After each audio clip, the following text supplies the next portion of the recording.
is a giant theater there in the center, which is going to go cheering the river. There are about 12,000 invited guests there tonight, and then it is a theme park all around with 14 different singers. This happened just 6 minutes ago, and I was beginning to worry. Remember Bess Truman when she was whacking some ship trying to christen it with a bottle of champagne, and the champagne wouldn't break? Well, the Queen couldn't get the laser lit very well either. It took a few moments. I'm not sure actually if the flame was going to light the laser or somebody had a little button that they were going to push to help the Queen out, but it did take forever here a few moments ago. It's going to happen here, I promise you. It did work finally. I thought the thing at this point was burning up, but indeed she got whatever needed to be lit. And then it seemed as though they're explaining to the Queen here what's supposed to happen. Even Queens aren't fully apprised of these things. And then there's the laser that goes out, lights the national beacon, and this thing, which is about 30 feet long and about 30 feet high, finally did ignite. As we mentioned a little earlier, there are 300 of these beacons all around England that have been lit at various stages during the day. This by far the largest, and they will burn right up until midnight when they will be extinguished. This is all part of a fundraising effort that's going on throughout Great Britain. And these are live pictures now from the Tower of London, which of course is one of the great tourist attractions in England. We mentioned a little earlier the guards there are dressed like the beefeaters who are so familiar to Americans who happen to catch a glimpse of a gin bottle now and then. And it is of course the home of the British Crown Jewels, which is one of the most magnificent, if not the most magnificent, I guess, gathering of jewels in the world. And of course the Tower of London had a somewhat sordid past because it was a prison where many British nobility were at various times imprisoned, and various English scoundrels were held there as well. Thanks, Charlie. We'll come back to you very shortly. It's been wonderful to see that beacon there and to be reminded of what Prime Minister Blair thinks of as the new sort of relationship between government and private industry. This great beacon of fire, and there on the edge, British gas. Now, not very far from where Charlie is of course the Royal Observatory at Greenwich. And we've talked a lot about time today. We've asked Robert Krulwich to come back and join us today. First, to answer a couple of questions. Yes. Sir, please. Sure. What's the most famous clock in the world among aficionados? Among aficionados, we call it the H3. H4? Maybe H4. H4. I think we've all been doing trivia this time of year. Name for Harrison.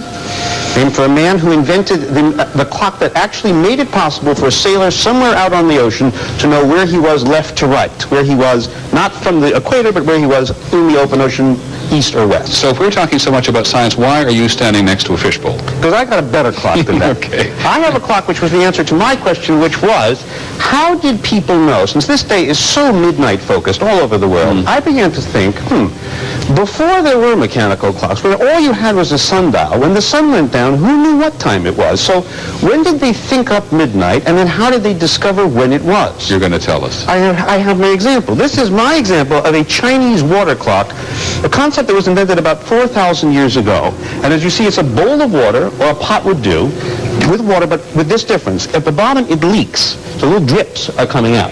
Somebody 4,000 years ago filled a bowl like this and took a bowl like this next to a sundial and watched the hour turn on the sundial and made a mark. This is how long it would take water to fall for 1 hour, and then another mark, 2 hours, and so on. They took the clock indoors to his house, and then he sat there after the sunset and knew from sunset how long 1 hour, and he just wait and watch the water drop. How long 1 hour was, how long 2 hours was, and then at midnight, you know the song, Frère Jacques, dormez well. Frère Jacques' job was to sit in a monastery and watch water fall in a bowl. And when it got to be midnight... That's a truly monastic life. Yes, and a dull job. He'd sonner le matina, and everybody would get up and pray. Unfortunately, as we all know, Frère Jacques was so bored by this that he fell asleep, the dormez-vous part. So this clock is a triumphant clock, and it can tell you when midnight was, but it required the Frère Jacques job, maybe the dullest job in the world. So, good clock, bad work. How amazing. And where did it go from there? What's the... Well, from there, it became an alarm clock. Somebody figured out how to turn a water wheel in here so it would ring an alarm, so it would sonner la mattina all by itself, and then you could wake up to the bell. Cloche, actually, the word clock comes from ringing. These are all alarm clocks. The most famous water clocks were in China, were they not? They were. And they became more and more elaborate and more fancy. And there was a one-of-a-kind clock at some point, which was apparently a wonder of the world. The clockmaker died, and we never saw that clock again. And the Chinese emperors, as they succeeded one another, didn't always leave in place what the previous emperor had designed. Exactly. So the art of those clocks was lost. It suddenly popped up again in Arabia. It pops up again in Frere-Jacquesville, I guess, in Western Europe. And it was pretty much the way people kept time for about 3,500 years. So next time we look at our egg timers on the stove, if we're still looking at egg timers, and some of us are, this is where we get the original idea. Right here. Robert, thanks very much. Welcome. See you with the next one. Robert Krulwich taking a measure of time for us. We're back to London, where they will soon celebrate midnight. The Queen, almost 50 years on the throne, inside the Millennium Dome, which the British Prime Minister Tony Blair said was going to show the world that the British can still do things as big and as well, if not better than anyone. And our Charlie Gibson is there as well. Charles?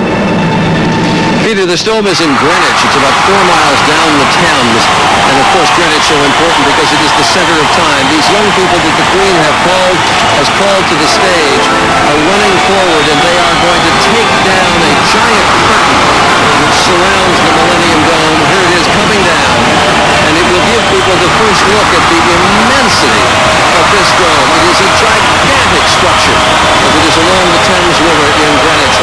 It is the size of 2 Georgia domes, to give you some sense of what it is equal to in this country or in the United States. My favorite stat fact of the entire millennium, actually, is that somebody said if you turned this over and put it right under Niagara Falls, it would take 12 minutes to fill up. It is a giant theater there in the center. The people are cheering. There are about 12,000 invited guests there tonight. And then it is a theme park all around with 14 different centers that reflect science and parts of British life and faith and medicine and a number of things. It is a participatory place where people can come and tour these various centers as well as see theatrical acts in the middle.